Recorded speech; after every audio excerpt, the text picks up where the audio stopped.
এদিকে দুর্নীতির মামলায় গ্রেফতার বাংলাদেশ ব্যাংকের সাবেক ডেপুটি গভর্নর এস.কে সুরের বাসায় নগদ ১৬,২৫,০০০ টাকা সহ ফিক্সড ডিপোজিটের ৪,৪৫,০০,০০০ টাকার ডকুমেন্ট পেয়েছে দুর্নীতি দমন কমিশন দুদক। সকালে দুদক পরিচালক কাজী সাইমুজ্জামানের নেতৃত্বে পরিচালিত অভিযানে এসব ছাড়াও স্বর্ণালংকার জব্দ করা হয়েছে। বিস্তারিত ফজলে রাব্বির প্রতিবেদনে। রাজধানীর অভিজাত এলাকার এই বাসাটির ১১ তলায় থাকতেন বাংলাদেশ ব্যাংকের সাবেক ডেপুটি গভর্নর এস.কে সুর।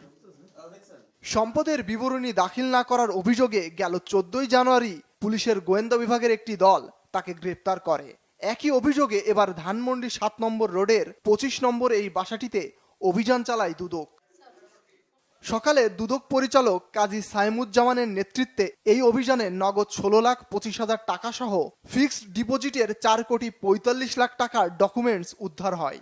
সম্পদের বিবরণী দাখিল না করার অভিযোগেই মূলত এই অভিযান।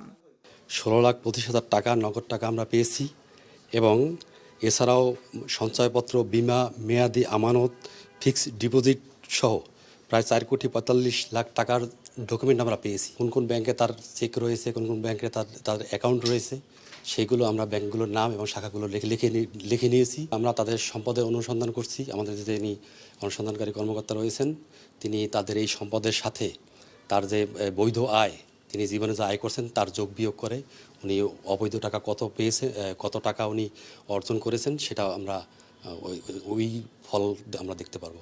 আলোচিত পি.কে হালদারের আর্থিক কেলেঙ্কারিতে নাম আসায় ২০২২ সালে এস.কে সুরের বিরুদ্ধে অনুসন্ধানে নামে দুদক। ওই বছরের মার্চে তাকে তলব করে দুর্নীতি দমন কমিশন দুদক। ফজলে রাব্বি, বাংলা ভিশন, ঢাকা।